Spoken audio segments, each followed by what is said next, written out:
Salam listeners, welcome back to my channel. This is the last part of the famous novel फ़कत ज़ौक़े परवाज़ है ज़िंदगी by Habiba Ishfaq. So let's start. Idiot, हमेशा तेरी वजह से ही मैं फंसता हूँ. तुम मुझे ये बताओ, आप सर को क्या जवाब देंगे कि हमने उनकी गाड़ी के साथ क्या जुल्म किया है. दोनों मुट्ठियों में अपने बाल जकड़ता वो इस पर बरस रहा था, जो कि एक हाथ सीने पे बांधे, दूसरा हाथ थोड़ी तले रखे बड़े गौर से वाइट गाड़ी के बोनेट को देख रहा था. तलहा की बात पे इसने ज़रा सा रुख मोड़ के उसे देखा, फिर कॉन्फिडेंस से बोला, यार सीधी सी बात है, हम पायलट हैं. अब गाड़ी और जहाज़ के दरमियान डिफरेंस करने में मुश्किल हो जाती है, तो क्या करें.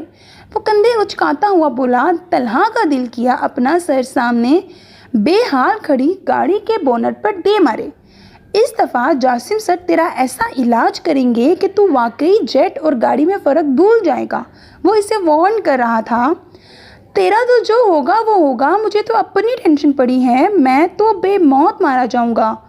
तुझे कहता कौन था कि गाड़ी सामने दरख्त में दे मार. शुक्र है खुद बच गए हो, वरना इस टाइम तेरे मरने की बिरयानी बांटी जा रही होती. तलहा साहब फुल मूड में थे. वो बेचारा वाकई परेशान था, क्योंकि उम्मीद थी आज जासिम हाल से बेहाल करने में देर नहीं लगाएंगे. हाँ यार, जस्ट चिल मेरी यार, सर को मैं संभाल लूँगा. तू बस इतना बता दे कि सर किधर हैं. इसने इसके कंधे पे हाथ रखा, जो कि तलहा ने बेदर्दी से झटक दिया. रूटीन मिशन पे गए हैं सर, 15-20 मिनट तक लैंड करेंगे. वो इसे खा जाने वाली नज़रों से घूर रहा था, पर यहाँ भी उसामा साहब थे, महाढीठ. इसके घूरने का असर लिए बिना वो हाथ पे चाबी घुमाते गुनगुना रहे थे और तलहा की जान जा रही थी. 6:40 पे वो बेसिक फ्लाइंग ट्रेनिंग विंग में थी.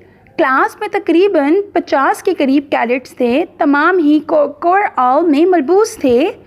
कुछ देर के लेक्चर के बाद तमाम कैडेट्स से विंग कमांडर ने बारी बारी कुछ सवाल पूछे, जो कि सब ने ठीक जवाब किया था. क्लास के ख़त्म होते ही अब वो वहाँ पहुँचे जहाँ पे ये मखसूस इंस्ट्रक्टर इन्हें रूटीन के मुताबिक ब्रीफ कर रहे थे. राइमा ने तो अपने इंस्ट्रक्टर को देख के आंखें घुमाई, जो कि इसके इंस्ट्रक्टर स्क्वाड्रन लीडर फाइक ज़रार भी देख चुके थे, मगर इग्नोर कर गए.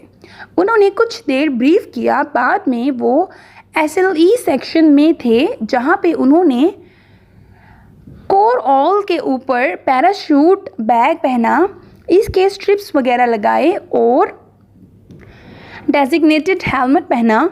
बाहर निकल के उन्होंने एयरक्राफ्ट लोकेशन एक बोर्ड की तरह बना होता है, जिससे अपने जेट की लोकेशन चेक करते हैं कि वो कहाँ पार्क है, से अपने जेट की लोकेशन चेक की और चल दिए. राइमा फाइक से एक कदम पीछे थी.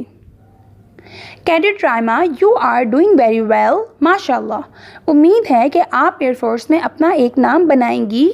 चलते हुए वो बोला. राइमा की गर्दन ज़रा फ़ख्र से बुलंद हुई. भाई फ़ख्र करना बनता भी है, जिसने इतनी मेहनत की हो. थैंक यू सर, वो संजीदगी से बोली. बिला वजह हंसना सख्ती से मना था. वो सब तो ठीक है, अगर आप ही मेरे इंस्ट्रक्टर रहे. नाम का तो पता नहीं, फिर मैं अपनी कब्र ज़रूर बनवा लूँगी, इसने दिल में सोचा. वो नहीं जानती थी कि इसके तासुरात कोई बहुत गौर से पढ़कर मुस्कुराहट दबा गया. मोहतरमा, एक दफ़ा मेरी ज़िंदगी में आओ, फिर तुम्हारे जहन से ऐसी फजूल सोचें निकाल बाहर ना फेंकी तो मेरा नाम भी फाइक ज़रार नहीं. जेट की तरफ जाते हुए वो खुद से मुखातिब था. कॉकपिट में बैठ के वो दोनों उड़ान भरने के लिए तैयार थे. अतराफ में नज़र डालते हेलमेट के मास्क के नीचे राइमा के लब आहिस्ता से मुस्कुराए. इस कॉकपिट में बैठ के जो फील आती है ना, वो बहुत ही अमेजिंग होती है. 17-18 साल की उम्र से आप अपने मिशन पे होते हो. मकड़ी ट्रेनिंग के साथ फ़िज़िकल ट्रेनिंग होती है. फिर आपको डिफरेंट ब्रांचेस में भेज दिया जाता है, जैसे कि पायलट्स, एयर डिफेंस और इंजीनियर्स. हर एक की अलग अलग ब्रांच होती है. PAF में आके आप प्रोफेशनली डेवलप होते हो. PAF इसलिए भी मुख्तलिफ है कि यहाँ सिर्फ अफसर लड़ता है. एक जहाज़ एक बंदा. इतनी ट्रेनिंग के बाद आपकी एक छोटी, बिल्कुल छोटी सी गलती आपको डुबो सकती है। इसलिए पायलट्स के स्टैंडर्ड्स सेट बहुत हाई सेट किए गए हैं, क्योंकि आपके पास इतने रिसोर्सेज नहीं हैं कि आप फजूल में इन्हें कंज्यूम करते फिरो। इसीलिए you have to do more with less. Pilots इस क्राइटेरिया में रहकर ट्रेन होते हैं। वैसे तो PAF वालों ने बहुत जलील किया है, पर इस जलालत का भी अपना ही मज़ा है। फ्रंट रोल्स करते उखड़ी सांसों के दरमियान वो अपनी साथी कैडेट से बोली। तभी इंस्ट्रक्टर की कड़कदार आवाज़ आई जो किसी कैडेट पे बरस रहे थे। You idiot! अब यहाँ मौजूद तमाम कैडेट्स 40 पुशअप्स एक्स्ट्रा करेंगे। इन तीनों ने गहरी सांस ली। सनिया और आयशा ने खा जाने वाली नज़रों से राइमा को देखा, जिसने ज़बान दांतों तले दबाई। लो, अब बड़ा मज़ा आ रहा था ना तुम्हें इस जलालत इस रगड़े का? अब एंजॉय करो। सनिया दांत पीसते हुए बोली। रात के 9 बज रहे थे, लेकिन ये इंस्ट्रक्टर इनकी जान नहीं छोड़ते थे। बेचारों ने जाके पढ़ना भी होता था और सुबह सुबह उठ के फिर वही भाग दौड़। तुम लोग मुझे घूर ऐसे रही हो जैसे मैं बोल के आई हूँ ना इंस्ट्रक्टर को कि हमसे 40 पुशअप्स एक्स्ट्रा करवाएं। मट्टी वाले हाथ से स्कार्फ में से निकले बाल पीछे करती वो मुस्कुराई। इससे पहले कि वो दोनों कुछ कहती, इंस्ट्रक्टर की सख्त आवाज़ पे इन्हें अपने जज्बात पे काबू पाना पड़ा। राइमा ने दोनों को देख के आंख दबाई। वो महज घूर के रह गई। What the hell is this? अब तुम लोग ही मुझे बताओ कि मैं कौन सी ज़बान में तुम दोनों को समझाऊं तो समझ आएगा। ऑरेंज कलर के कवर ऑल में इसका चेहरा सख्त तासुरात लिए हुए था, जबकि सामने वो दोनों शैतान के चेले दोनों हाथ सीने पे बांधे मासूम सी शक्ल बनाए सर झुकाए खड़े थे। वो अभी अभी गाड़ी वापस लाए थे और जासिम तो गाड़ी का हाल देख के बमुश्किल गश खाते बचा था। इसे गाड़ी की टेंशन नहीं थी, इसे इन दोनों पागलों की टेंशन थी। अगर इन्हें कुछ हो जाता तो। इस सोच के आते ही इसने सख्ती से अपना सर झटका। कुछ आइडिया भी है तुम लोगों को कि एक पायलट की लाइफ कितनी कीमती होती है? इतना पैसा लगाया है एयरफोर्स ने और तुम लोग हो कि अपनी जान की भी परवाह नहीं। सुनो, आज भी मशवरा दे रहा हूँ, एयरफोर्स छोड़ो और किसी फजूल सी जगह पर रेडी लगाओ। मर भी जाओगे ना तो तुम्हारे घर वालों को भी इतना फ़र्क नहीं पड़ेगा। वो हद से ज़्यादा तल्ख हो रहा था। उसामा ने झुके चेहरे से ही नज़रें उठा के इसकी जानिब देखा, फिर तलहा को कोहनी मार के कुछ इशारा किया। We are really sorry sir, हम वादा करते हैं आज के बाद ऐसी कोई गलती नहीं होगी। कानों को हाथ लगाए मासूम सी शक्लें, इल्तिजाया शक्लें लिए हुए थी। जासिम ने एक नज़र इन्हें देखा, फिर बालों पे हाथ फेर के गहरी सांस हवा की सुपुर्द की। यही तो इसकी कमज़ोरी थी कि वो इन दोनों पे गुस्सा नहीं कर सकता था। सर, अगर आप बोलते हैं तो हम अभी जाके बेस के बाहर रेडी लगा लेते हैं। यकीन करें, आपसे पैसे भी नहीं लेंगे। उसका मूड लाइट होते देख के उसामा साहब शौक हुए थे। जासिम ना चाहते हुए भी हंस दिया। कब अकल आएगी तुम लोगों को बदतमीज़ों? इसने इन दोनों के सर पे चपत लगाई तो वो हंसते हुए इससे लिपट गए। वी लव यू सर, वो दोनों एक साथ बोले। ये मंजर बहुत मुकम्मल था, जो कि मसरूर बेस की ये हवाएं रोज़ ही देखती थीं और लहराती हुई गुजर जाती। आधी रात को PAF अकेडमी रिसालपुर के फीमेल कैडेट्स हॉस्टल के इस कमरे में नीम अंधेरे में वो खिड़की के पास खड़ी थी। रफ से हुलिये में वो सीने पे बाजू बांधे जाने क्या सोचने में मसरूफ़ थी। कभी रातों को उठ उठ के वो इस हसीन जगह के बारे में सोचा करती थी। वो हमेशा से पुरयकीन थी कि वो इस हसीन जगह एक दिन ज़रूर आएगी और बिलाखिर इसने ऐसा कर दिखाया भी था। इसकी नज़रें सामने ग्राउंड की जानिब थीं, जहाँ पे इन्हें कितनी ही पनिशमेंट्स मिली थी। इतना टाइम यहाँ कैसे गुजरा इन्हें कोई अंदाज़ा नहीं था। सुबह इसकी सोलो फ्लाइंग थी और वो इस हद तक एक्साइटेड थी कि नींद इसकी आंखों से कोसों दूर थी। इसने एक गहरी सांस लेकर चेहरे पे आए आवारा बालों की लटों को पीछे किया। खिड़की के पर्दे बराबर करके वो दोबारा अपने बिस्तर तक आई और नीम अंधेरे में इसे देखा, जो कुछ फासले पे अपने बिस्तर पे आराम सुकून से सो रही थी। वो भी मुस्कुरा के लेट गई। नींद तो आनी नहीं थी, लेकिन कम से कम कोशिश करने में क्या हर्ज था। मुसलसल बजते अलार्म की आवाज़ पे सनिया आंखें मसलती उठी। वो ख्वाबीदा आंखों से इर्द गिर्द देख रही थी, जब एक मंज़र पे इसकी आंखों से सारी नींद उड़न शुरू हुई। राइमा सामने ज़मीन पे जाए नमाज बिछाए नमाज पढ़ने में मशगूल थी। राइमा ने आंखें सुकेड़ के इसे देखा, गोया यकीन करना चाह रही हो। सनिया ने आंखें सुकेड़ के उसे देखा, गोया यकीन करना चाह रही हो कि वो राइमा ही थी या नहीं, क्योंकि राइमा और ख़ुद ही उठ जाए नामुमकिन सी बात थी। राइमा ने दुआ मांग के जाए नमाज वापस उसकी जगह पे रखा और दुपट्टे को खोलती हुई वो सनिया तक आई, जो आंखों में हैरानी समोए इसे ही देख रही थी। सनिया, तुम्हें पता है आज मेरी फ़र्स्ट सोलो फ़्लाइट है। मेरा दिल कर रहा है मैं सारी दुनिया को चीख चीख के बताऊं कि लोगों, आज मैं इन हवाओं को अकेले तस्खीर करने जाऊंगी। वो इसका हाथ थामे एक जज्ब से बोल रही थी। इसकी एक्साइटमेंट का अंदाज़ा इसके चेहरे से हो रहा था। सनिया ने मुस्कुरा के इसे खुशी से गले लगाया। मेरी अल्लाह से दुआ है कि वो तुम्हें हमेशा कामयाब करें, तुम हमेशा ऐसे ही चहकती रहो। वो इसे साथ लगाए खुशी से बोल रही थी। आमीन, इसने दिल से कहा। फिर सनिया ने जल्दी से नमाज़ पढ़ी और चेंज करके वो दोनों फिज़िकल ड्रिल ग्राउंड की जानिब चल दी। 1 घंटे की मुशक्क़त के बाद वो हॉस्टल गईं और यूनिफॉर्म पहन के मेस में गईं। राइमा के तो हर काम में उजलत थी। ब्रीफिंग वगैरह लेके फाइनली वो अब जेट के पास खड़ी थी। आखिरकार वो घड़ियां आ ही गई थीं जिनका इसने गिन गिन के इंतज़ार किया था। स्क्वाड्रन लीडर उमैर भी उसी के पास खड़े थे। राइमा ने गहरी सांस भर के जेट फ्यूल के अरोमा को खुद में उतारा, फिर कॉकपिट की जानिब कदम बढ़ाए। सीढ़ी पे चढ़ती वो कॉकपिट में बैठ चुकी थी। स्क्वाड्रन लीडर उमैर इसी सीढ़ी पे खड़े इसे हदायत दे रहे थे, जो वो ध्यान से सर असबात में हिलाती सुन रही थी। वो सीढ़ी से उतरे तो इसने कॉकपिट बंद किया और अंगूठे से थम्स अप का इशारा किया। इसका दिल बहुत ज़ोर ज़ोर से धड़क रहा था और फिर कुछ ही देर में वो आसमानों को महसूस कर रही थी, इन बादलों, इन फ़िज़ाओं से बातें कर रही थी। अब तो मौत भी आ जाए तो खुशी खुशी कबूल है। आसमान की जानिब रुख किए वो मुस्कुराई। उसे लग रहा था ये बदलियाँ, ये फ़िज़ाएँ इससे बातें कर रही हैं कि हाँ राइमा, अभी तो मंजिल की जानिब तुम्हारा पहला कदम है, अभी तो तुमने बहुत कुछ करना है। इन ऊंचाइयों के साथ अब तुम्हारा दिन रात का साथ है। सूरज की चमकदार किरणें इसको गोया हौसला दे रही थीं। आधे घंटे की शानदार फ्लाइट के बाद इसने रनवे पे लैंड किया था। वहाँ मौजूद इंजीनियर्स ब्रांच के ऑफिसर्स ने इसे मुबारकबाद दी, जो कि वो मुस्कुरा कर वसूल कर रही थी।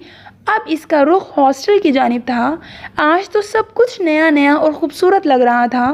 वो अपने ख़यालों में गुम हॉस्टल रूम में दाखिल हुई जब इस पे पानी की बौछार कर दी गई। एक लम्हे के लिए तो वो शॉक्ड रह गई। फिर उन सब को देखा जो मुस्कुराते हुए इसे मुबारकबाद दे रहे थे। ये एयरफोर्स का ट्रेडिशन था। हर कैडेट की सोलो फ्लाइट पे उसका इस्तकबाल इसी तरह किया जाता था। Congratulations, congratulations, congratulations. वहाँ मौजूद उसकी तमाम कोर्स मेट इसे मुबारकबाद दे रही थीं और साथ साथ जाने क्या क्या उस पर फेंक रही थीं, पानी और जूस और जाने क्या कुछ। थैंक यू, थैंक यू, अब बस कर दो। क्या अब मुझ मासूम की जान लोगी तुम लोग? वो हाथ से चेहरे पे आया पानी साफ़ करती हंसती हुई बोली। तब कहीं जाके उन्होंने उसकी जान छोड़ दी। अच्छा ये बताओ फिर कैसी रही तुम्हारी फ्लाइंग? कैडेट आयशा ने बेसब्री से पूछा। That feeling can not be described in words, it can only be felt. वो रुकी, फिर बोली, यार मुझे तो दिल कर रहा है वो घड़ियाँ थम जाएं, काश कि ऐसा हो पाता, लेकिन इतनी जल्दी वो टाइम गुजर गया। आखिर में बच्चों की तरह मुंह बना के बोली तो वो सारी जो इसकी दास्तानी इश्क सुन रही थी हंस दी। ज़िंदगी वाकई बहुत हसीन थी। अच्छा उबैद, अब बता भी देना कि उनमें से कौन सी ड्रेस पहनूं? सोबिया दोनों हाथों में हैंगर में लिपटे ड्रेसेस थामे खड़ी थी और जो बड़े इन्हमाक से सामने टीवी पे लगी न्यूज़ देखने में मसरूफ़ थे एकदम हंस दिए। अरे सोबिया, कोई सा भी पहन लें, आप कौन सा किसी की शादी पे जा रही हैं? उबैद साहब ने उनकी बात को गोया हवा में उड़ाया था। सोबिया बेगम ने खुफगी से इन्हें देखा। उबैद, ये मेरी बेटी की पासिंग आउट है जो कि किसी भी शादी से ज़्यादा अहमियत रखती है। वो अपने बात पे जोर दे के बोली। उबैद साहब के होंठों की मुस्कुराहट गहरी हो गई। भाई, उसकी पासिंग आउट पीरियड का आपके कपड़ों से क्या ताल्लुक़ है? उन्होंने हंसते हुए सवाल किया। मेरा ही तो ताल्लुक़ है, आखिर को मेरी बेटी फाइटर पायलट बनने जा रही है, इतना तो हक बनता है मेरा। और हाँ, उनमें से मुझे कोई भी ड्रेस अच्छी नहीं लगी, इसलिए आप मुझे शॉपिंग करवाएं। वो तो कुछ ज़्यादा ही एक्साइटेड थी। इन्हें तो अभी तक यकीन नहीं आ रहा था कि रायमा ने वाकई अपना कहा सच कर दिखाया है। ठीक है भाई, कल ले जाऊंगा आपको शॉपिंग पे, आखिर को फाइटर पायलट की मामा हैं आप। वो दोबारा से टीवी का वॉल्यूम बढ़ाते हंसते हुए बोले। सोबिया बेगम मुस्कुराते हुए वार्डरोब की जानिब पहुंच गईं। मेरे सपनों की रानी कब आएगी तू? ऑफिसर्स मेस में बैठे उसामा साहब हल्की हल्की टेबल बजाते गुनगुनाने में मसरूफ़ थे। तलहा, जो कि इसके सामने वाली चेयर पर बैठा कॉफ़ी पीने में मसरूफ़ था, तंग आके उसामा के सामने हाथ जोड़े। ये देख मेरे भाई, मेरे इन हाथों को देख, अपने ये राग अलापना बंद कर दे, मेरे सर में पहले ही बहुत दर्द है। सारी रात बेस के बाहर ड्यूटी दी है मैंने। इसकी बात पे उसामा ने एक नज़र इसे देखा, फिर से अपने काम में मशगूल हो गया। तलहा का दिल किया सामने बड़ी सारी की सारी कॉफ़ी उसामा के सर पे उलट दे। देख उसामा, मैं बता रहा हूँ, अब की बार अगर तूने ये बेसुरा गाना बंद नहीं किया तो मैं भाभी से शिकायत कर दूंगा तेरी। फिर तेरी रानी भी आएगी और रुत मस्तानी भी। उंगली उठाए धमकाता हुआ बोला। उसामा ने मुस्कुराहट दबाई इसे देखा। अरे मेरे यार, मैं तेरे लिए ही तो गाना गा रहा था, ताकि तेरे भी पत्थर दिल पे जज्बात की चंद छींटें पड़ें, तेरी ज़िंदगी में भी कोई रानी आए। उसामा साहब तो ऐसे इंसान थे जिसे तपे हुए को तपाने में और मज़ा आता था। अब भी वो ऐसा ही कर रहा था। मेहरबानी तेरी, मेरे पास इन सब फजूल जज्बात के लिए कोई टाइम नहीं और ना ही मुझे शौक़ है ऐसी चीज़ों का। मेरा जेट ही मेरी रानी है और मुझे कोई नहीं चाहिए, इसलिए तू चुप करके कॉफ़ी ख़त्म कर और मेरे साथ चल। उसामा, तला तो उसकी बेवक्त रागनी पे सख्त आजिज़ आ चुका था। देख तलहा, तो मेरी हर बात का मजाक में नहीं उड़ा सकता। वो टेबल पे कोहनियाँ टिकाए ज़रा आगे होके बोला। ओके फ़ाइन, तेरी ये बकवास बंद नहीं होगी ना? तो यहाँ बैठ के रानी ढूंढ, मैं भाई को बता के तेरी दुर्गत बनवाऊँगा। इसने भी अब की बाहर खड़े होते दिल जलाने वाली मुस्कुराहट समेत कहा। उसामा ने आंखें घुमा के उसे देखा। चल रहा हूँ, वो उठता हुआ बोला। पहली बात, मैस का बिल तू देगा। जेब में दोनों हाथ डाले ऑर्डर किया गया। पता था तेरा मुझे, तू है ही सदा का गरीब। तलहा ने वॉलेट से पैसे निकालते दांत पीस के कहा। हाँ, बीवी बच्चों वाला इंसान गरीब ही होता है। वो भी इसके साथ चलते ढिठाई से बोला। और तू इसलिए मेरी शादी करवाना चाहता है कि मैं भी भूखा मरूं? तलहा ने इसकी कमर पे धप रसीद की तो वो हंस दिया। ना यार, अगर तेरी शादी हो गई तो तेरे साथ मैं भी भूखा मरूंगा, इसलिए अब तेरी शादी का प्लान कैंसिल। वो तो कानों को हाथ लगाता हुआ बोला। वो दोनों कहकहा लगा के हंस दिए। PFA अकेडमी अस्कर खान में पासिंग आउट तकरीब के लिए तैयारियां ज़ोरों शोर से जारी थीं। 2 हफ्तों से वो रोज़ परेड के लिए प्रैक्टिस कर रहे थे। जहां वो सब लोग पास आउट होने के लिए एक्साइटेड थे, वहीं उदास भी थे। 3 साल एक साथ इन सब ने यहाँ गुजारे थे। कितनी ही यादें जुड़ी थीं इनकी इस एकेडमी से। अब ये गोल्डन पीरियड ख़त्म होने वाला था। अब इन्हें अपना लाउबालीपन छोड़ के ज़िम्मेदार ऑफिसर्स की तरह अपने फ़राइज़ सर अंजाम देने थे। और देखते ही देखते ये दिन भी आ चुका था। अब तो सब कैडेट्स का चार्म ही अलग था। डार्क ब्लू कलर का मेस कोट पहने वो परेड कर रहे थे। स्पीकर पे ऊंची आवाज़ में मिली नगमे गूंज रहे थे। वहाँ हर तरफ रौनक का समा था। कैडेट्स के घर वाले भी वहीं एक तरफ रखी कुर्सियों पे बैठे थे। इन्हें विंग लग चुका था। सबके घर वाले फ़ख्र पे मुस्कुराहट चेहरे पे सजाए अपने जवानों को देख रहे थे। कैडेट्स खुद भी प्राउड फील कर रहे थे और वो जानते थे कि वो बेस्ट हैं। क्योंकि only best comes to the PAF। इन कैडेट्स के एजाज़ में पाक फ़िज़ाइया के शेर दिल एरोबैक्ट्स के तीरों ने इन्हें सलामी दी। ये बुलंदियों पे उड़ने वाले तैयारे इन्हें सलामी दे रहे थे। सबका ध्यान उफ़क़ की जानिब था, जहां वो तैयारे फ़िज़ा में रंग बिखेरते कलाबाजियाँ खा रहे थे। और इन्हीं शेर दिल्स में एक वो भी था, फ़ाइक ज़रार, जो इससे मोहब्बत करता था लेकिन आज तक कह नहीं पाया था। From now you are the guardians of skies. Cockpit से शेर दिल नंबर 1 की आवाज़ आई। ये मुस्तकबिल थे वतन का, इनका ख्वाब पूरा हो चुका था। ऐसा ख्वाब जो देखता तो हर जवान है लेकिन पाया तकमील तक कोई पहुंच पाता है। वो पाकिस्तान एयरफोर्स के शेर दिल थे, हवाओं के सिपाही शाहीन। तू समझता है राज है ज़िंदगी, फ़कत ज़ौक़े परवाज़ है ज़िंदगी। मैं सिद्के दिल से अल्लाह को हाजिर व नाजिर जान कर हल्फ उठाता हूँ कि मैं खलूस नीयत से पाकिस्तान का हामी व नासिर रहूँगा। ये हल्फ उन्होंने उठाया था और अपने इस अहद पे, इन अल्फाज पे इन्हें अपनी आखिरी सांस तक कायम रहना था। पासिंग आउट तकरीब ख़त्म होने के बाद सब ऑफिसर्स, हाँ आज से वो सब ऑफिसर्स ही तो थे, अपने घर वालों से मिल रहे थे। राइमा भी अपने पेरेंट्स के पास आई। बाबा फाइनली मुझे मेरी मंजिल मिल गई। जोश भरा लहजा इसकी खुशी की अक्कासी कर रहा था। वो दोनों बाहें फैलाए उनके गले लगी। फिर शाइस्ता बेगम के उन्होंने इसका माथा चूमा।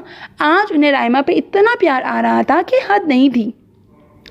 तो मामा आप बताएं, आपकी बेटी ने कर दिखाया या अभी भी आपको मेरी काबिलियत पे किसी किस्म का कोई शक व शुबा है? शाइस्ता बेगम से पूछते इसने उबैद साहब की जानिब देख के मुस्कुराहट दबाई तो वो भी मुस्कुरा रहे थे। कोई शुबा नहीं रहा मेरा बच्चा, हमेशा खुश रहो। उन्होंने इसका चेहरा हाथों में थाम के सच्चे दिल से दुआ की। वो अभी उनसे बातें कर रही थी, आज सनिया इसे ढूंढते हुए इस तक पहुंची। इसने अपने मामा बाबा से सनिया का तारुफ करवाया, जबकि सनिया तो उसके वालिदैन को देख के हैरान हो रही थी। वो तो दोनों इतने यंग थे। आंटी मुझे तो लगा आप राइमा की सिस्टर हैं, आप तो कहीं से भी इसकी मामा नहीं लगती। इसने हैरानी से सोबिया बेगम से कहा। इसकी तो हैरानी ही ख़त्म होने में नहीं आ रही थी कि वो तीनों ही हंस दिए। शर्म करो सनिया की बच्ची, क्या बोले जा रही हो, मामा है मेरी। राइमा ने इसे मसनूई घूरा तो वो मुस्कुराहट दबा गई। हाय काश मेरे मामा बाबा भी इतने ही यंग होते। इसने मसनूई आह भरी।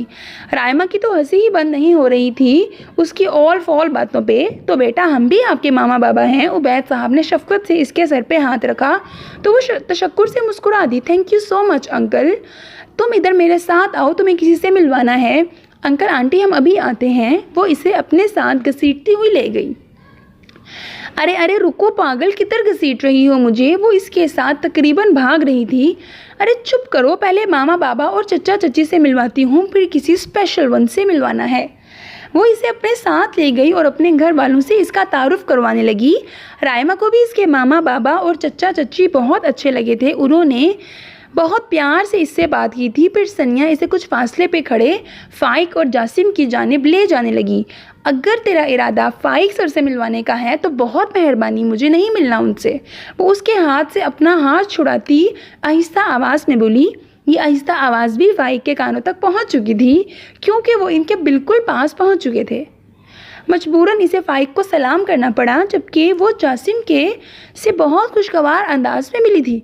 मुझसे बात करते तो जान जाती है मोहतरमा की, जैसे मैं तो इन्हें खा जाऊंगा। फ़ाइक ने ग्लासेस ठीक करते कुड़ के सोचा। जासिम ने दाढ़ी को जाने के बहाने इसके तासुरात देखे, फिर राइमा की किसी बात का जवाब दिया। अच्छा इनसे मिलो, ये है मेरे शौहर जासिम इफ्तिखार। वो जो बड़ा मुस्कुराते हुए देख रही थी सनिया की इस बात पे एक झटके से गर्दन मोड़ के उसे देखा, जैसे यकीन करना चाह रही हो कि क्या वो वाकई सच कह रही है या मजाक कर रही है। सनिया ने निचला लब दांतों तले दबाए इस बात में सर हिला के जैसे यकीन दिलाया। सनिया की बच्ची, तुम्हें तो मैं बाद में बताऊंगी। 3 साल से मेरे साथ हो और इतनी अहम बात बताना ज़रूरी नहीं समझा। वो इस खबर के शौक़ के ज़ेरे असर इस टाइम भूल चुकी थी कि फ़ाइक और जासिम भी पास ही खड़े हैं। इसके इन होंक तासुरात पे इन दोनों ने बमुश्किल अपना कह कहाँ रोका। यार बस निकाह हुआ है, शादी तो अभी होनी है।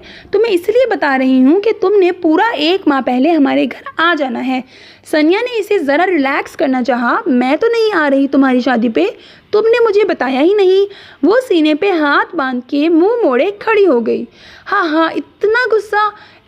इसने इसके बाजू पे अपना हाथ रख के इसका रुख अपनी जानिब किया। ऑफिसर्स लड़ना बंद करें, आप अभी एकेडमी में हैं, मैनर्स मत भूलें। फाइल साहब, और छोटा मोटा हार्ट अटैक ना दे हो ही नहीं सकता था। उसकी बात पे वो दोनों तरीके से खड़ी हुई। रायमन ने खफगी से इसे देखा तो वो भी उसे ही देख रहा था। इसने जल्दी से अपनी आंखें इस हिटलर से हटाई, फिर ये सोच के मुस्कुरा दी कि अब कौन सा फाइल से पाला पड़ना था। आज वो बस फाइटर पायलट बनने की खुशी सेलिब्रेट करना चाहती थी। मुझे नहीं पता राइमा, तुम आ रही हो मेरी शादी पे, वो भी 1 माह पहले। वो अपनी बात पे जोर देते हुए बोली। राइमा की पोस्टिंग मियाँ वाली बेस पे हुई थी और सनिया की सरगोदा पे। इन्हें ड्यूटी ज्वाइन किए 5 माह हो चुके थे। राइमा, जो कि अपनी ड्यूटी पे जाने के लिए तैयार हो रही थी, सनिया की बात पे सर पकड़ के रह गई। यार सनिया, मुझे लीव नहीं मिलेगी, समझो ना। इसके लहजे में बेचारगी थी। मैं कुछ नहीं जानती, मैं बता रही हूँ राइमा, अगर तुमने एन बारात वाले दिन आना हुआ तो ना आओ तुम। वो भी खफगी से बोली। राइमा, जो कि ड्रेसिंग टेबल के सामने खड़ी और ऑल पहने, एक हाथ से मोबाइल कान से लगाए, दूसरे हाथ से कोर ऑल पे बैच लगा रही थी, अपनी बेबसी पे हंस दी। ठीक है, मैं अपनी पूरी कोशिश करूँगी, पर मैं वादा नहीं कर सकती यार, क्योंकि लीव लेना मेरे बस में थोड़ी है ना। वो झुक के शूज़ पहनने लगी। प्रॉमिस करो। सनिया की आवाज़ पे इसने गहरी सांस ली। Promise promise promise. अब क्या जान लो कि मेरी। फ़ोन कंधे और कान के बीच में अटकाए वो मुंह बनाए बोली। हाँ, अच्छा ठीक है, पर यार मिसिंग यू बैडली। वो उदासी से बोली। कितना टाइम उन्होंने एक साथ गुजारा था वो, और अब वो इतना दूर थी। हाँ, मैं भी तुम्हें बहुत मिस कर रही हूँ। आज मैं वीकेंड पे जा रही हूँ घर, तुम भी आओगी या नहीं। इसने इसे अपने इरादे से आगाह किया। नहीं यार, मैं अभी कुछ ही दिन पहले गई थी और रोज़ रोज़ की लीव हमारे नसीब में कहाँ। इसने हंसते हुए कहा। हाँ ये तो है, चलो मैं फिर बाद में बात करती हूँ इंजीनियर साहिबा।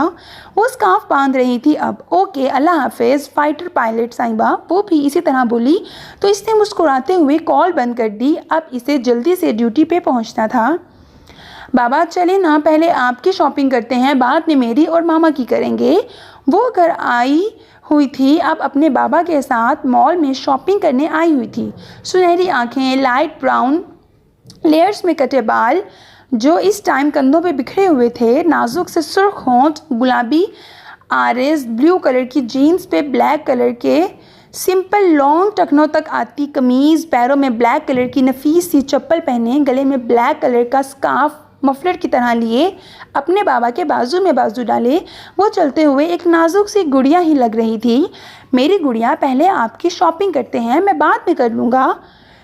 ब्रिगेडियर उबैद जहाज़ेब ने अपनी लाडली बेटी की जानिब देखते हुए प्यार से कहा। बिल्कुल भी नहीं बाबा, मुझे मामा बता रही थी मेरी गैर मौजूदगी में आप अपना ज़रा भी ध्यान नहीं रखते, सिर्फ अपने कामों में ही बिजी रहते हैं। वो इनके लाख मना करने के बावजूद इनका बाजू थामे एक जेंट्स ब्रांड की शॉप में दाखिल हुई। वो इधर उधर नज़रें घुमा रही थी जब इसकी नज़र उस पे पड़ी जो सामने रैक से टी शर्ट्स चेक कर रहा था। काली आंखें, सुतवा नाक, उनाबी लब, चेहरे पे हल्की हल्की बियर्ड जो इसकी दिलकशी में और इजाफा कर रही थी। ब्राउन कलर की जीन्स पे वाइट कलर की चेक शर्ट पहने, आंखों पे गॉगल्स लगाए, वो हमेशा से ज़्यादा हैंडसम लग रहा था। मगर उधर परवाह किसे थी।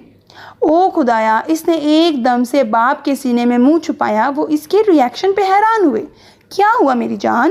उन्होंने इसके कंधे के गिर्द बाजू का घेरा फैलाते हुए हैरत से इस्तफसार किया। बाबा वो सामने देखें। इसने इन्हें इशारे से उधर देखने का कहा जहां वो खड़ा था।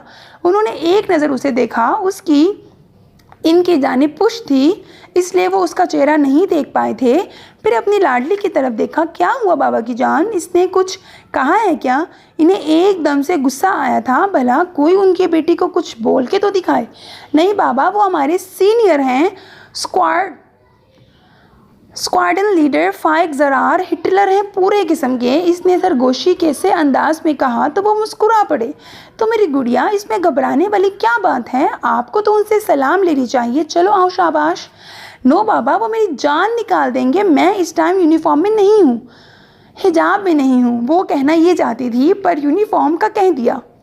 ब्रिगेडियर उबैद साहब इसका हाथ थामे उस तरफ जाने लगे जब वो एहतिजाजन चीखी। इसे आज भी याद था, एक दफ़ा इसके शूज़ के लेसेस नहीं बंधे थे। उस दिन फाइक ने इसकी कितनी इंसल्ट की थी। उसके बाद से आज तक वो सबसे पहले शूज़ के लेसेस बंद करती थी। ये अलग बात थी कि वो ठीक बंद नहीं होते थे।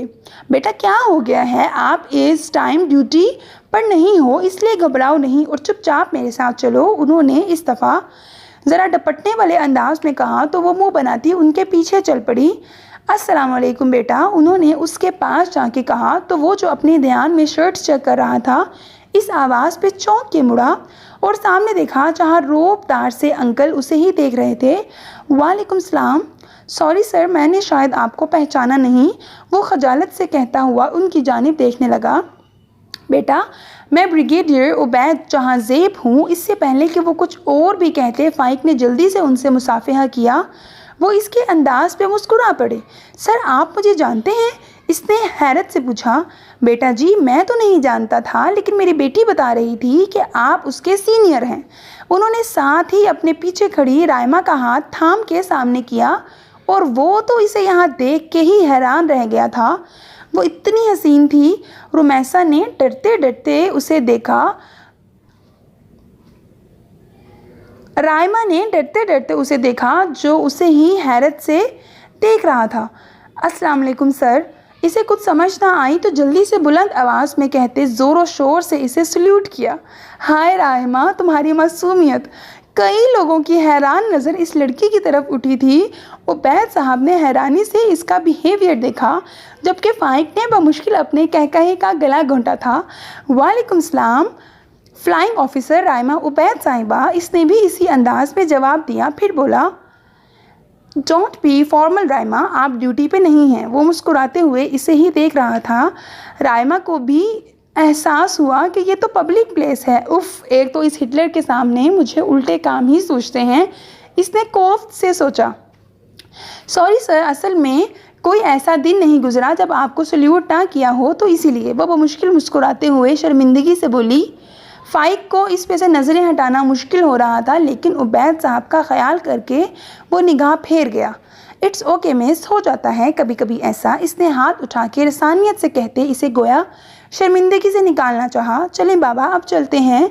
वो उबैद साहब को देखती हुई बमुश्किल बोली, नाइस टू मीट यू फाइक बेटा, आप हमारे घर ज़रूर आइएगा, हमेशा हमें बहुत खुशी होगी। उबैद साहब ने प्यार से कहते इसका कंधा थपथपाया। पता नहीं क्यों इन्हें ये सोबर सा फाइक बहुत अच्छा लगा था। वो मुस्कुरा दिया, जबकि रायमा का दिल किया अपना सर पीट ले। इस हिटलर को घर आने की दावत देने से अच्छा है बंदा नहर में छलांग लगा ले। जी जी सर, क्यों नहीं, इंशाल्लाह ज़रूर। इसने ताबेदारी से कहते सर खम किया तो उन्होंने मुस्कुरा के इसे गले लगाया। इंशाल्लाह बेटा जी, ये मेरा फ़ोन नंबर है, अल्लाह हाफिज़ बेटा। उन्होंने इसे अपना फ़ोन नंबर लिखवाया। फिर रायमा का हाथ थाम के शॉप के बैरूनी दरवाजे की जानिब मुड़ गए। उनके जाने के बाद इसने अपने चेहरे पे हाथ फेर के गोया ख़ुद को कंपोज करना चाहा। उफ़, ये मिस रायमा थी बिल्कुल कांच की सी गुड़िया जैसी। पागल लड़की को कहा भी था कि हिजाब लिया करो। इसने बेइख्तियार आंखें बंद करके सोचा, मिस रायमा अब तो आना ही पड़ेगा आपके घर। वो इसे उस दिन से ही पसंद करता था जिस दिन से इसे देखा था, लेकिन कभी कह नहीं सका। अब तो इसके बाबा से भी मिल लिया था। अब इसका दिल कर रहा था जल्दी से अपने बाबा से बात करके इन्हें उसके घर भेजे।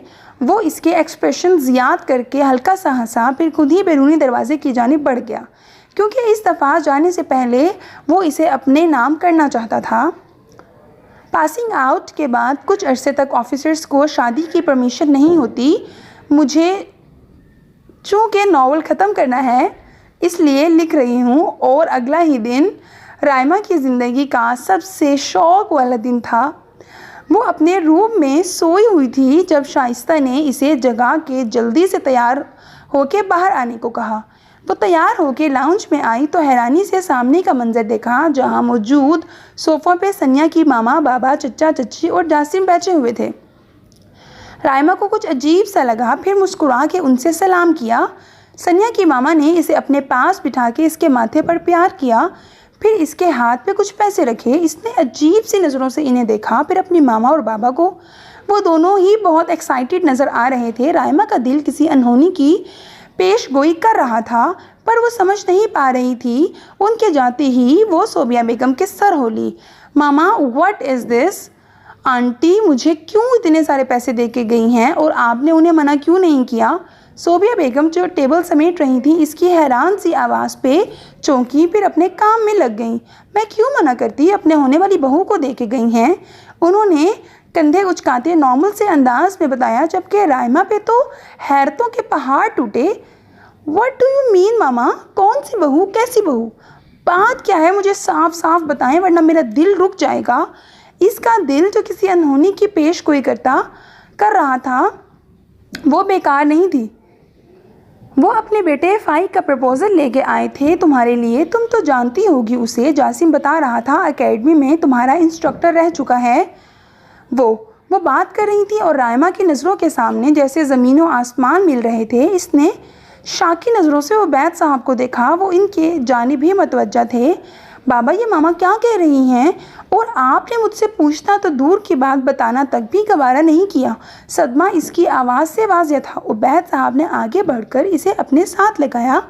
राइमा बेटा, परेशान होने की कोई बात नहीं है। आप एक दफ़ा संजीदगी से सोचो तो सही, इस प्रपोज़ल के बारे में आपको हर लिहाज से अच्छा लगेगा। उन्होंने इसे समझाना चाहा। अच्छा बाबा, क्या अच्छा है इसमें? आप लोग अभी फाइक सर को जानते नहीं हैं। एकेडमी के शुरू दिन से लेकर आज तक उन्हें मुझसे पता नहीं क्या दुश्मनी रही है। हर बात पे डांटना इनका मामूल है। आप चाहते हैं कि मैं सारी ज़िंदगी उनकी डांट सुनते ही गुजार दूँ? No, never. दूसरी बात, एक दफ़ा उनसे तो उनकी मर्ज़ी पूछ लें। मुझे पक्का यकीन है कि अगर उन्हें पता होता इस प्रपोज़ल का तो वो खुद ही मना कर देते। इतना ही नापसंद करते हैं वो मुझे। इसका दिल कर रहा था कि काश कि ये सब ख्वाब होता, क्योंकि इतनी खौफनाक सिचुएशन सिर्फ ख्वाब में ही हो सकती है। राइमा, उसकी मर्ज़ी भी शामिल है इस रिश्ते में। और दूसरी बात, वो क्यों डांटेगा बिला वजह तुम्हें? शादी के बाद सब बदल जाते हैं। और फ़र्ज़ करो आज हम ये प्रपोज़ल एक्सेप्ट नहीं करते तो कल को किसी ना किसी से तो शादी करनी ही है ना। तो ये अच्छा नहीं है कि इसी प्रपोज़ल को एक्सेप्ट कर लें। वो भी एयरफोर्स में है, तुम भी एयरफोर्स में हो, तो कोई मसला भी नहीं होगा। जबकि दूसरी जानिब एक सिविलियन मिलिट्री लाइफ के तकाजे नहीं समझ सकता, तो क्या करोगी कल को तुम? इतनी मेहनत इसलिए की है कि घर बैठ जाओ। और ये बात राइमा के दिल को लगी थी। वो कभी भी अपनी मंजिल के इतना करीब पहुंच के वापस नहीं जा सकती थी। इसके लिए चाहे इसे कुछ भी करना पड़ता। फाइक से शादी तो बहुत मामूली सी बात थी, लेकिन इसके दिल के किसी कोने में अभी भी फाइक का डर पूरी तरह से बराजमान था। क्या सोच रही हैं बेटा जी? इसे गहरी सोच में गुम देखकर उबैद साहब ने पूछा तो वो एकदम चौंकी। बाबा, मामा ठीक हैं, मैं आप लोगों की बात मान लेती हूँ, लेकिन कल को अगर उन्होंने मुझे डांटा ना तो फिर मैं कभी उनके पास नहीं जाऊँगी। इसे खुद समझ नहीं आ रही थी कि वो ये प्रपोज़ल एक्सेप्ट करके ठीक कर रही हैं या नहीं। भला ज़रूरत ही क्या थी उन्हें मेरे लिए ये प्रपोज़ल लाने की? ना मामा बाबा का ध्यान इस तरफ जाता और ना ही मेरे आने वाली ज़िंदगी इस कदर मुश्किल होती। वो सिर्फ ये सोच ही सकी, नहीं डांटेगा मेरे बेटे को, बिलीव मी। अपने दिल से हर तरह की वहम निकाल दो और बस अपनी जॉब पे ध्यान दो। सोबिया बेगम ने फट्टे मुसर्रत से इसका माथा चूमा, फिर उबैद साहब ने शफकत से इसके सर पर प्यार किया। वह ज़बरदस्ती मुस्कुरा कर रह गई। जहाँ तक मुझे याद है किसी ने कभी मुझे बहुत वसूख से बोला था, मैं तो किसी डॉक्टर या बिजनेसमैन से ही शादी करूंगी। और अब क्या हुआ, मेरे भाई का प्रपोज़ल इतनी जल्दी एक्सेप्ट कर लिया। अगर इतने ही पसंद थे मेरे भाई तो पहले भी बता सकती थी। सनिया की दबी हुई मुस्कुराहट में तंज का अंसर नुमाया था। रायमा वापस आ चुकी थी। वो शाम के टाइम ऑफिसर्स मेस में कुछ ऑफिसर्स की वाइफ्स के पास बैठी हुई थी। जब सनिया की कॉल आई वो उनसे एक्सक्यूज़ करती उठ के बाहर आ गई। और अब सनिया की इन फजूल सी बात पर इसका दिमाग घूम गया था। बकवास नहीं करो सनिया, पहले ही मैं इतनी टेंस हूँ तो मुझे और डिप्रेस्ड कर रही हो, वो झुंझला के बोली, जबकि दूसरे हाथ की 2 उंगलियों से माथा मसला। वो वाकई टेंस थी। अरे यार, अभी से इतना डिप्रेस्ड हो? बिलीव मी, मेरे भाई इंसान को हरगिज़ नहीं खाते जो तुम टेंशन ले लेके ही ख़त्म हो रही हो। हाँ, इंसान नहीं खाते वो, लेकिन दूसरों का खून पीने का इन्हें खूब फ़न हासिल है। वो कोई बात सुनना नहीं चाहती थी, जबकि दूसरी जानिब सनिया का कहने लगा, ओके रिलैक्स यार, तो मुझे ये बताओ मैं तुम्हारी किस तरह हेल्प कर सकती हूँ? क्या करूँ ऐसा कि तुम्हारी टेंशन रिलीज़ हो? मेरी किसी बात पे तो तुम्हें यकीन नहीं आ रहा, अब तुम ही बताओ मैं क्या करूँ? तुम फाइक सर को बोलो ये सारा मेस जो उन्होंने क्रिएट किया है ये समेटें। ना वो प्रपोज़ल भेजते ना ये सारा मेस क्रिएट होता। इसे तो रह रह के फाइक पे गुस्सा आ रहा था। और तुम्हें लगता है कि मेरे कहने से वो मान जाएंगे? अगर वैसे भी उन्होंने बाद में मना ही करना होता तो वो पहले मामा बाबा को क्यों तुम्हारे घर भेजते? मेरी खुद उनसे बात हुई, वो तो बहुत खुश थे। अगर तुम्हें इतना मसला हो रहा है तो खुद क्यों नहीं तुम बात कर लेती उनसे? सनिया तो साफ अपना दामन बचा गई। वो तो हैरान रह गई थी कि जिस दिन जासिम ने इसे बताया कि हम कल रायमा के घर जा रहे हैं फाइक का प्रपोजल लेकर, फिर उसके फाइक से भी बात हुई, वो तो बहुत खुश था। मैं उनसे बात कर भी लूँ तो क्या होगा? पहली बात तो वो मुझे शूट कर देंगे क्योंकि वो तो हर चीज़ अपनी मर्ज़ी के मुताबिक चाहते हैं। दूसरा क्या चाहता है, उसके क्या जज्बात हैं, उन्हें इससे कोई गर्ज नहीं। उसके नम आवाज़ पे सनिया को वाकई सीरियस होना पड़ा। वो वाकई नहीं जानती थी कि रायमा इस बात पे रो सकती है। Raima please listen to me, ऐसी कोई बात भी नहीं है। तुमसे भाई की जितनी भी मुलाकातें हुई वो वाकई इत्तफाकियाँ अच्छी नहीं रहीं, मगर यकीन मानो कल को तुम ही होगी जो अपनी खुशकिस्मती पे नाज करेगी। अगर वो तुम्हें डांटते भी रहे हैं तो यकीन करो तुम्हारे लिए बहुत पॉजिटिव होंगे। वो अपने से जुड़े हर रिश्ते का हद से ज़्यादा ख्याल रखते हैं। उनकी ज़िंदगी में आओगी तो तुम्हें पता चलेगा वो जैसे नज़र आते हैं वैसे बिल्कुल भी नहीं हैं। सनिया के काफ़ी देर समझाने पर इसकी टेंशन ज़रा सी रिलीज़ हुई थी, जबकि दूसरी जानिब सनिया ने सोच लिया था कि वह फाइक को बोलेगी, कम से कम वो एक दफ़ा रायमा से बात करके इसकी गलतफहमियाँ दूर करें। सर मैं सोच रहा हूँ SSW special services wing join कर लूँ, कम से कम इस उसामा के बच्चे से तो जान छूटेगी ना। तलहा की दुहाइयाँ जासिम के सामने जारी थीं। सर गालबन लोग SSG या SSW तब ज्वाइन करते हैं जब उनकी महबूबा उन्हें छोड़ के चली जाती है। मुझे तो इधर भी बात कुछ ऐसी ही लगती है। मेरा नाम तो सिर्फ बहाना है। उसामा की फजूल सी बात पे तलहा ने इसे बेदरेक घूरा, जबकि जासिम ने हाथ की मुट्ठी बना के होंठों पे रखते गोया अपनी मुस्कुराहट रोकी। जिसकी महबूबा तेरे जैसी कमीनी होना, वो बंदा तो जहन्नुम में भी चला जाए तो कम है। वो मुट्ठियाँ भींचता चबा चबा के बोला, तो तुझे कहा किसने है कि मुझे महबूब नज़रों से देखो? भाई मेरी शादी हो चुकी है, एक प्यारे से बच्चे का बाप होने का शर्फ भी हासिल कर चुका हूँ, इसलिए अब तेरा कोई चांस नहीं। उसामा साहब हो और पटर पटर जवाब ना दें नामुमकिन। तलहा ने अपना हाथ ज़ोर से अपने माथे पे मारा। अगर उसके हाथ में इस टाइम कोई और चीज़ होती तो वो भी मारने से गुरेज ना करता। सर मुझे बचा लें इस बला से, वरना मैं सच में खुदकुशी कर लूँगा। वो जासिम के हाथ पकड़ के लजाजत से बोला। उसामा का कहकहा बेसाख्ता था। बताओ तो अब क्या किया है उसामा ने? फिर ही कोई हल निकालते हैं, इसने मुस्कुराते हुए कहा। सर कल हम सी व्यू पे गए थे, वहाँ पे एक लड़की मिली हमें। उसामा ने उसके पास जाके पता नहीं क्या क्या बातें की और मेरा नंबर भी उसे दे दिया। कल से लेके अब तक वो मुझे इतना जिद कर चुकी है कि मेरा दिल करता है मैं वाकई मर जाऊं। उसके लहजे में इतनी बेचारगी थी जैसे छोटा सा बच्चा शिकायत करता है। चलो आओ आज हम एक काम करते हैं। जासिम ने उसके कान में कुछ बोला तो तलहा के चेहरे पे मुस्कुराहट छा गई, जबकि उसामा हैरानी से इन दोनों को मुस्कुराते हुए देख रहा था। ओके, तो तलहा रेडी हो ना? जासिम के पूछने पर तलहा ने मुस्कुराते हुए सर हिलाया। इन दोनों ने उसामा को ऐसे देखा जैसे शिकारी शिकार करने से पहले अपने शिकार को देखता है। उसामा को भी खतरे की बू आ गई थी। जब अगले सेकंड इसने दौड़ लगानी चाहिए, लेकिन वो दोनों इस पे झपट पड़े और कुछ देर बाद उसामा की हालत वाकई शिकार की तरह लग रही थी। उसने इन दोनों को देखा जो इसकी अकल ठिकाने लगाने के बाद पास पड़े सोफ़ों पे बैठे हंस रहे थे। उसने सामने दीवार गिर शीशे में अपनी हालत देखी और ख़ुद भी कहकहा लगा के हंस दिया। फ़ाइक, तुम आ रहे हो मेरे साथ शॉपिंग पे या नहीं? कब से बोल रही हूँ, लेकिन तुम यहाँ बैठे ये फजूल सी न्यूज़ सुनने में मगन हो। अस्मा बेगम, फ़ाइक की अम्मी, उसके सर पे खड़ी गुस्से से इस्तफसार कर रही थी। फ़ाइक, जो बड़े आराम से टांगें सामने टेबल पे फैलाए टीवी देख रहा था, नज़रें उठा के अपनी प्यारी सी अम्मा को देखा। अम्मा यार, आपको भी पता है सुबह से बाबा ने अपने ऑफिस में कैद किया हुआ था, अभी आया हूँ। अब मुझ में हिम्मत नहीं कहीं भी जाने की। अस्मा ने इसे आंखें दिखाईं। अरे मुझे तो ये समझ नहीं आती एयरफोर्स वालों ने तुम लोगों को क्या सोच के रखा हुआ है। घर का तो एक काम भी तुम लोगों से नहीं होता, वहाँ जाने क्या करते होगे? अरे अम्मा जान, वो शॉपिंग मॉल्स में खवार नहीं करवाते। बोलता हुआ अस्मा की घुड़ी को महसूस करता ज़बान दांतों तले दबा गया। अस्मा ने आगे बढ़ के इसका कान खींचा। मैं कुछ नहीं सुन रही, तुम अभी चल रहे हो मेरे साथ। साहबजादे, शादी आपकी है तो मैं अकेले क्यों खवार हूँ? अब जल्दी से गाड़ी की चाबियाँ लेके आ जाओ और तुम्हारी चच्ची बाहर वेट कर रहे हैं। और इसका कान छोड़ के बोलती हुई बाहर चली गई। फ़ाइक ने तासुब से नफ़ी में सर हिलाते सामने टेबल से अपना मोबाइल पकड़ के जेब में अटसा और चाबियां हाथ में पकड़ता बाहर की जानिब हो लिया। राइमा, तुम मुझे आज बता ही दो, कब आ रही हो घर? 4 दिन बाकी हैं शादी में, क्या एन निकाह के वक्त आओगी? सोबिया बेगम फ़ोन पे इसकी क्लास ले रही थी, जो घर आने का नाम ही नहीं ले रही थी।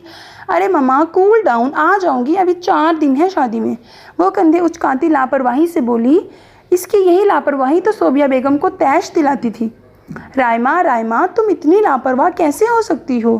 कैसी किसी पड़ोसी की शादी नहीं है जो तुम इतनी लापरवाही दिखा रही हो।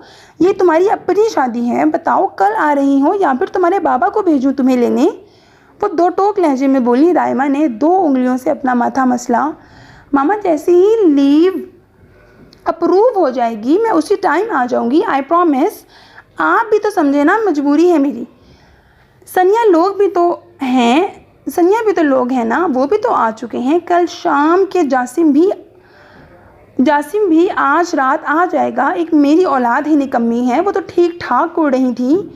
मामा क्यों दिल जला रही हैं? बोल तो रही हूँ कल नहीं तो परसों तक ज़रूर आ जाऊँगी। अच्छा, अब मैं फ़ोन रख रही हूँ, कुछ देर बाद मेरी फ्लाइंग है। अल्लाह हाफिज़ मामा। वो जल्दी से उनकी बात सुने बगैर कॉल ड्रॉप कर चुकी थी, जबकि सोबिया बेगम दांत पीस के रह गई। क्या करूँ मैं इस लड़की का? वो तासुब से सर हिलाती बुड़बुड़ा के रह गई। तुम नर्वस नहीं हो? राइमा ने सनिया का मेहंदी से सजा हाथ थामते हुए पूछा। आज सनिया की रुखसती थी और कल राइमा की शादी होने वाली थी। इस टाइम वो लाहौर की एक खूबसूरत सी ब्राइडल रूम में बैठी थी। वहाँ सनिया की मामूजात भी थी। सनिया ने गोल्डन कलर की कुर्ती के साथ डीप रेड कलर का मॉडर्न सा गरारा पहना हुआ था। फुल मेकअप में वो इंतहा की खूबसूरत लग रही थी, जबकि राइमा ने लाइट स्किन कलर की घुटनों तक आती सिंपल सी प्लेन शर्ट के साथ स्किन कलर की ही पैंट्स पहनी हुई थी। तो बट्टा इसने हमेशा की तरह गले में डाला हुआ था। मेकअप के नाम पे सिर्फ लिप ग्लोस और मस्कारा लगाए वो भी बहुत ही प्यारी लग रही थी। राइमा की बात पे सनिया ने इसकी जानिब देखा। नहीं तो मैं क्यों नर्वस होंगी? मैं इन छोटी छोटी बातों पे नर्वस नहीं होती। कंधे उचकाए इत्मीनान से कहा गया, जबकि दूसरी तरफ राइमा तो इसके इत्मीनान पे गश खाते खाते ही बची थी। ये छोटी सी बात है। ओ गॉड सनिया, तुम्हारी शादी हो रही है और तुम्हें ये छोटी सी बात लग रही है? हैरानियाँ इसके लहजे से आया थी। सनिया की मुस्कुराहट गहरी हुई। तो यार, कौन सा दुनिया में पहले कभी किसी की शादी नहीं हुई? मैं अनोखी तो नहीं जिसकी शादी हो रही है। और वैसे भी नर्वस होने का तो कोई जवाब ही नहीं बनता। जासिम को मैं बचपन से जानती हूँ। बस इतना सा चेंज आएगा मेरी लाइफ में कि एक कमरे से दूसरे कमरे में ही शिफ्ट होना है। तो मैं क्यों फजूल में टेंशन लेकर या नर्वस होकर अपनी शादी स्पॉइल करूं? भाई मैं तो फिर इंजॉय करूंगी। आखिर एक दफ़ा ही तो शादी होती है, वो भी इंसान टेंशन ले लेके ही गुजार दे। ना भाई ना, मैं तो ऐसा नहीं करूंगी। रायमा तो रायमा, उसके दो टोक लहजे से उसकी कज़न्स भी हैरान हो गई। मतलब कि वो तो कहीं से नहीं लग रही थी दुल्हन। ना कोई टेंशन, ना कोई नर्वसनेस। वाकई सनिया भी अपने नाम की एक ही थी। इससे पहले कि वो कुछ कहती, अस्मा, जासिम की मामा और सोबिया बेगम रूम में दाखिल हुई। उन्होंने बारी बारी सनिया को प्यार किया, फिर रायमा को, और फिर इन्हें जल्दी से सनिया को बाहर लाने को कहा। रायमा का दिल नहीं था बाहर जाने का, लेकिन अस्मा बेगम के इसरार पर वो उसके कुछ कज़न्स सनिया को लेकर बाहर आईं। बाहर हर तरफ एक शोर सा बरपा था। मूवीज़, कैमरे, फूल, जगमगाती हुई रोशनियां इन पे पड़ी। हर आंख उनकी जानिब मतवज्जह थी। सामने स्टेज पे जासिम ब्लू कलर के सूट में बलबूस अपनी पूरी शान और शौकत से खड़ा था। इससे कुछ फासले पर ही उसके दोनों शैतान के चेले उसामा और तलहा खड़े थे। सनिया तो बड़े मज़े से चलती जा रही थी, जबकि रायमा सब की नज़रें खुद पे पड़ने से कंफ्यूज हो रही थी। तभी ज़रार साहब ने सनिया की दूसरी जानिब फ़ाइक को खड़ा किया। अब सिचुएशन ये थी कि सनिया के एक जानिब फ़ाइक और दूसरी जानिब रायमा थी। फ़ाइक आज वाइट कलर के कुर्ता शलवार पे इत्तफाकन स्किन कलर की ही वास्किट पहने हुए था। रायमा सिर्फ एक नज़र ही उस पर डाल पाई। फ़ाइक तो के फंक्शन की तैयारियां देखने में मसरूफ़ था। ज़रार साहब के इसरार पे उनके साथ आया। जो ही उसकी नज़र रायमा पे पड़ी, एक पल के लिए तो वो सब कुछ भूल गया, लेकिन जल्द ही इसे उस पर से नज़रें हटा के होश की दुनिया में आना पड़ा। सनिया ने आहिस्ता से फ़ाइक और रायमा का हाथ पकड़ा और वो आहिस्ता आहिस्ता स्टेज की जानिब बढ़ गए। उबैद, देखे ना हमारी बेटी का कितना प्यारा कपल बनेगा फ़ाइक के साथ। सामने स्टेज की जानिब देखते हुए सोबिया ने आहिस्ता से उबैद साहब को कहा। उबैद साहब खुश तो बहुत थे, लेकिन उदास भी थे। उनकी एक ही तो बेटी थी और कल वो भी हमेशा के लिए पराई होने वाली थी। माशाल्लाह, बस अल्लाह से यही दुआ है कि वो सबकी बेटियों का नसीब अच्छा करे। आमीन, सोबिया बेगम ने दिल से कहा। वो स्टेज के पास पहुँचे तो जासिम ने थोड़ा सा झुक के एक हाथ सनिया के सामने फैलाया। सनिया ने एक नज़र जासिम को देखा, फिर एक नज़र अपने सामने फैले इसके मजबूत हाथ को, और अगले ही पल वो इसके हाथ में अपना हाथ थमाती उसके साथ वहाँ रखे सोफ़े की जानिब बढ़ गई। You are looking absolutely beautiful. Raima, जो कि धीमी सी मुस्कुराहट लबों पे सजाए सामने देख रही थी, इस सरगोशी पे एकदम से मुड़ के अपने साथ खड़े फ़ाइक को देखा। वो कब उधर आके खड़ा हुआ था इसे खबर ही ना हुई। वो देख सामने स्टेज की जानिब रहा था, लेकिन सारा ध्यान उसका रायमा की जानिब था। रायमा तो एकदम से घबराहट हुई। तो थैंक यू सर, वो जल्दी से कहती सोबिया बेगम की जानिब मुड़ गई, जबकि वो बेचारा इसे रोकने की चाह में महज आंखें घुमा के रह गया। उफ़, पता नहीं ये सर का दुम छल्ला कब जान छोड़ेगा, वो सोच ही रहा था जब उसामा और तलहा की एंट्री पे उसे अपने सोचों से बाहर निकलना पड़ा। अब वो दोनों इसे अच्छा भला तंग कर रहे थे और वो बेबसा मुस्कुराए जा रहा था। रुखसती के वक्त भी मजाल है जो सनिया मैडम ने एक झूठा आंसू ही बहाया हो। और रोती भी क्यों, वो कौन सा गैरों में जा रही थी। अब वो आराम से जासिम के रूम में बैठी हुई थी। कमरे में जा बजा फूल बिखरे हुए थे। इसने एक नज़र कमरे पे डाली। इस कमरे में तो इसका वो बचपन से आती जाती रही थी। अब भी इसे कोई भी बेगानगी फील नहीं हो रही थी। वो बड़े आराम से तकिया सेट करके टेक लगा के आंखें मूंद गई। अभी इसे आंखें मूंदे थोड़ी देर ही हुई थी जब कमरे का दरवाज़ा खुलने और बंद होने की आवाज़ आई। वो इसके सेंट से ही पहचान गई थी कि ये कौन है, लेकिन वो आराम से लेटी रही। थोड़ी देर बाद इसे अपनी कलाई पे एक लम्स महसूस हुआ। वो इसे ब्रेसलेट पहना रहा था। सनिया की मुस्कुराहट गहरी हुई। तभी इसे मानूस सी आवाज़ आई, मोहतरमा, मुझे पता है आप जाग रही हैं और अब तो मुँह दिखाई भी हो गई है। अब आप आंखें खोल सकती हैं। वो इसकी कलाई में ब्रेसलेट घुमाता हुआ बोल रहा था जो इसने अभी पहनाया था। पहले मेरी ज़्यादा सारी तारीफ़ करें। जासिम ने आंखें सुकेड़ के उसे देखा। यार ड्रामे ना करो, आंखें खोलो। इसने इसका कंधा हिलाया। पहले मेरी तारीफ़ करें फिर ही खोलूँगी आंखें। आंखें मूंदे ही हुक्म दिया गया। इसने गुस्से से उसकी जानिब देखा। देखो तुम मेरा दिमाग ख़राब कर रही हो, नहीं कर रहा मैं तारीफ़। और और आंखें तो तुम्हारे अच्छे भी खोलेंगे। इसने इसका हाथ थामते एक झटके से इसे उठाया, जबकि मुकाबिल ने आंखों में ढेर सारी खुफगी समोए उसे देखा। आप भी ये बात याद रखें, हमें PAF वालों ने सेल्फ डिफेंस के साथ दूसरी भी बहुत ट्रेनिंग दी है। ये ना हो कि मेरी इस ट्रेनिंग का कुछ हिस्सा मुझे आप पे आजमाना पड़े। उसके हाथ से अपना हाथ छुड़ाने की कोशिश करते उसकी आंखों में देखती हुई बोली, जबकि वो तमस्खुर से हंस दिया। हमारी बिल्ली हमें ही मियाऊं, मोहतरमा हमें धमकियाँ दे रही हैं। एक अब्रू उचकाता वो इससे बोला। वो नर्वस सी हो गई, जानती थी इसका मुकाबला वाकई नहीं कर सकती। नहीं, बस वो ऐसे ही बोल रही हूँ। देखें, अब आप मेरी तारीफ़ नहीं करेंगे तो फिर तो मेरे जहन में उल्टी सीधी सोचें आएंगी ना। बच्चों की तरह सर हिलाते मासूमियत से इसे समझाना चाहा, और उसने भी ऐसे सर हिलाया जैसे सभी समझ गया हो। यार तुम तो जाना हो, और मुझे ये तारीफ़ें वगैरह नहीं आती, ना ही ये प्यार मोहब्बत का इजहार करना आता है। बस इतना ही कहना चाहूँगा। वो इसकी आंखों में देखता मखमूर लहजे में बोला था, the way you have been with me no one ever has and no one can ever be. You are my true soulmate, my best friend and my partner for life. Thanks for being in my life. वो इसके इस हार पर मसरूर सी मुस्कुरा दी। बाबा अच्छा नहीं कर रहे आप मुझे खुद से दूर भेज के, मैं कैसे रहूँगी आपके बगैर। वो अभी घर पहुँचे ही थे जब रायमा चेंज करके उबैद साहब के कमरे में आके उनके कंधे से लगी उदासी से बोली। उबैद साहब ने शफकत से इसका सर चुमा। अरे मेरी गुड़िया, दूर कहाँ जा रही हो? बस 20 मिनट की ड्राइव पे तो घर है फाइक का। आपका जब भी दिल करे बस आपने एक कॉल करनी है, आपके बाबा उसी टाइम अपनी गुड़िया को लेने आ जाएंगे। उन्होंने प्यार से कहते इसके बाल सहलाए। पर बाबा, जब भी मैं वेकेशंस पे आया करूँगी ना, तो बेस से सीधा उधर ही आया करूँगी। सूं सूं करती वो खुफगी से बोली, मेरा बच्चा। उन्होंने उसके माथे पे बोसा दिया, फिर से अपनी बात जारी की। अब से वो घर ही आपका है मेरी जान। आपकी फ़र्स्ट प्रायोरिटी पहले आपका शौहर और आपका ससुराल होना चाहिए, बाकी सब बाद में आता है। वो इसे समझा रहे थे और वो उदासी से सब कुछ सुन रही थी। रायमा रिलैक्स, ये लो पानी पियो और एक गहरी सांस लेके खुद को रिलैक्स करो। सनिया ने इसका हाथ थामते इसे फूलों के सजे बेड पे बिठाया और उसके हाथ में पानी का गिलास थमाया, जो कि रायमा ने 2 घूंट भर के उसे वापस थमा दिया। पहले ही इसका रो रो के गला खुश्क हुआ था।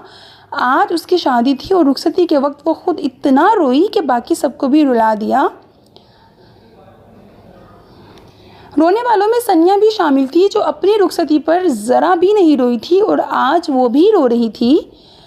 अब मेरी बात ध्यान से सुनो, अब ज़रा भी आंसू ना आए तुम्हारी आंखों से। अगर फाइक भाई डांटें या तंग करें तो तुम मुझे बताना, मैं बाबा से उनकी ऐसी क्लास लगवाऊंगी कि याद रखेंगे। और डरना भी मत, ठीक है ना? वो इसको रिलैक्स करने के लिए शरीर से अंदाज में बोल रही थी, और ये पहली मुस्कुराहट थी जो इतने टाइम में रायमा के लबों पे आई थी। ओके, अब आप अपने कमरे का जायज़ा लें, सुबह मुलाकात होगी भाभी जान। वो शरारत से इसका गाल थपथपाती बाहर चली गई।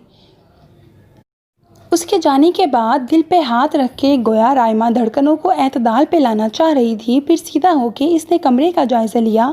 सारा कमरा वाइट और ब्लू कॉम्बिनेशन का था। दीवारों पे मुख्तलिफ जेट्स के पोर्ट्रेट लगे हुए थे जो इस कमरे की खूबसूरती को दोबाला कर रहे थे।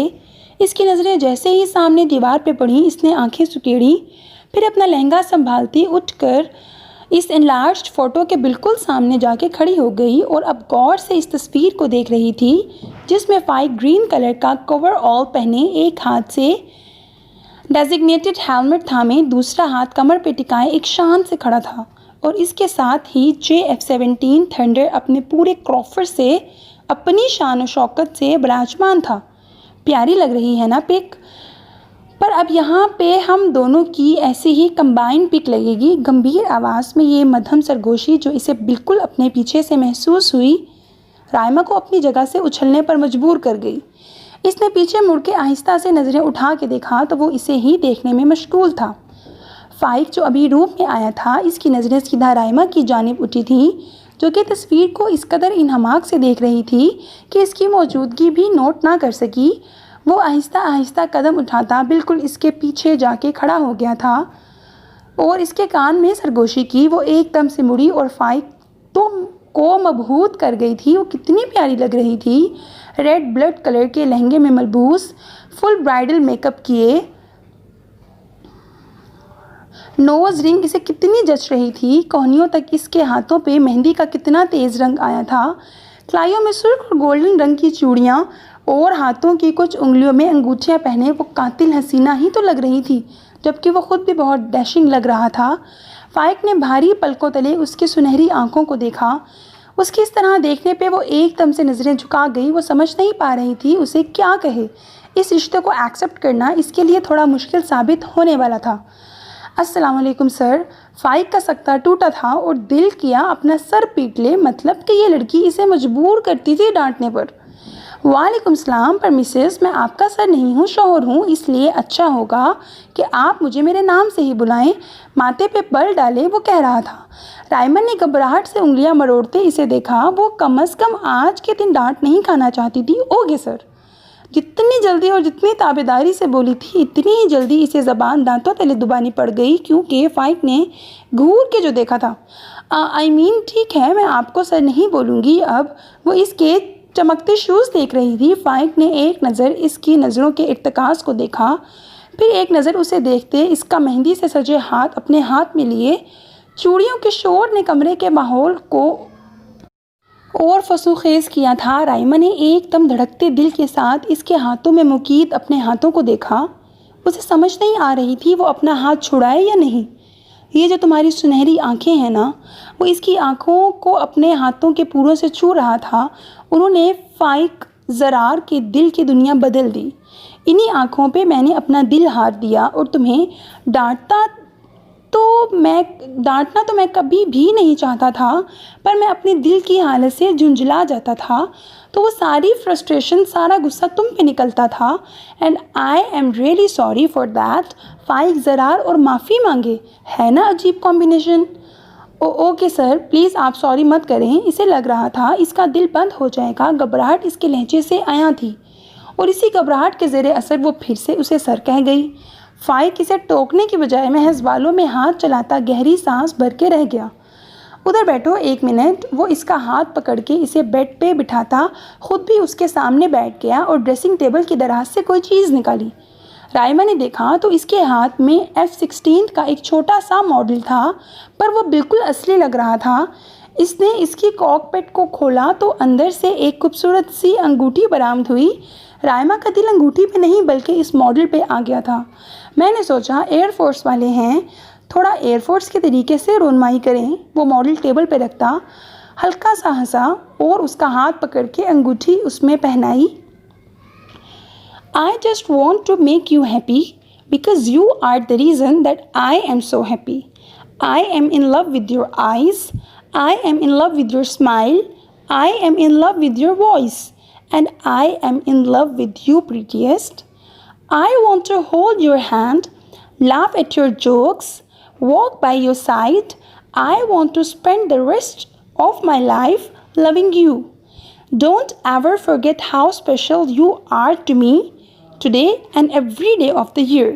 I love you more than words can express. वो बेखुद सा बोल रहा था। राइमा सुन भी रही थी, लेकिन इसका ध्यान फाइक की बातों से ज़्यादा इस मॉडल की जानिब था। इसके खामोश होने पर राइमा ने एक नज़र उसे देखा। सर, क्या मैं ये मॉडल ले लूँ? ये बहुत प्यारा है।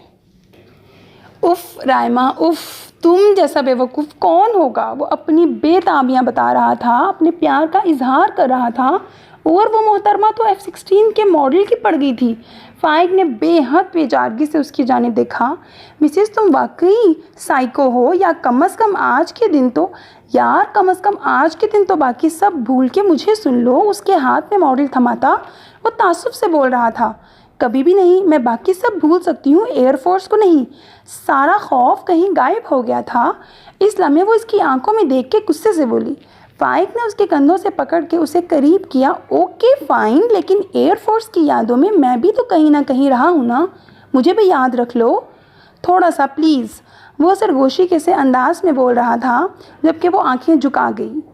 6 माह बाद भाभी डिनर में क्या बना है? उसामा ने बेसब्री से लाउंज में दाखिल होते हुए कहा। तलहा भी उसके साथ ही था, जबकि जासिम कॉफ़ी का मग हाथ में थामे सोफे पे मगन सा बैठा था।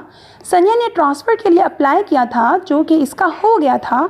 अब वो भी मसरूर बेस कराची में ही पोस्टेड थी। इस टाइम वो अभी कुछ देर पहले आके बैठी ही थी जब ये शैतान के चेले आ गए। वो हंसती, उन्हीं की वजह से तो वो कुछ टाइम हंस लेती थी। अभी तो कुछ नहीं बना, मैं अभी अभी आई हूँ। जासिम को बोला भी था आज का डिनर आप बनाएंगे, लेकिन ये सुनते ही कहाँ हैं। इसने जासिम पे तंज किया। जासिम ने मुस्कुराहट दबाए उसे देखा, जो सामने सोफे पे ही बैठी हुई थी। तो अब बना लो यार, तुम्हारे देवर आए हैं, कोई खातिर तवाज़ु करो। और वैसे भी मैं इतना थका होता हूँ, आके मुझसे कुछ भी नहीं होता। वो साफ अपना दामन बचा गया। सनिया ने खा जाने वाली नज़रों से उसे घूरा। हाँ हाँ, आप तो थक जाते हैं, हम तो ज़रा नहीं थकते, हम तो बस बैठ बैठ के आ जाते हैं। तलहा और उसामा मज़े से अपने सर कम भाई की थोड़ी थोड़ी बेइज्जती होते देख रहा था। हाँ हाँ हाँ हाँ, तो इंजीनियर्स करते ही क्या हैं, सारा दिन बैठ बैठ के ही आते हैं। असल काम तो हमारा होता है, प्लेन हमने उड़ाना होता है। और अब इसे जानबूझ के तंग कर रहा था। हाँ बिल्कुल, एयरफोर्स तो आपके दम से ही चल रही है, इसने कुड़ते हुए तंज किया। मैं बना रही हूँ खाना, सिर्फ उसामा, तलहा और अपने लिए। आप खुद बनाएं और खुद खाएं। किचन की जानिब जाते हुए गुस्से से बोली। अपने पीछे उसे इन तीनों का कहकहा सुनाई दिया। जासिम कौन सा उसे सीरियस लेता था, और वो खुद भी तो बस धमकियाँ देती थी। खाना फिर भी सबसे पहले जासिम को ही मिलना था।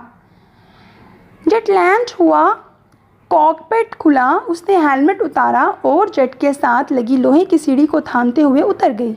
अभी वो मुड़ी ही थी जब वो इसी जगह पे खड़ा दिखाई दिया जहाँ पिछले 5 माह से आके खड़ा होता था। एयरफोर्स की यूनिफॉर्म में वो कितना डैशिंग लग रहा था।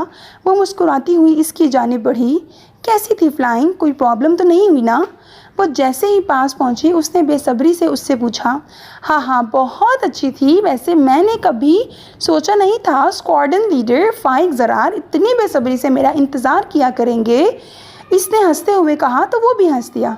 पिछले 6 माह में इसने राइमा को इतनी रिस्पेक्ट, इतनी मोहब्बत दी थी कि वो इसके वहमो गुमान में भी नहीं था। वो वाकई अपने रब का शुक्र अदा करने की कोशिश करती थी कि इसने इतने प्यारे हमसफ़र से नवाजा था। और मैंने भी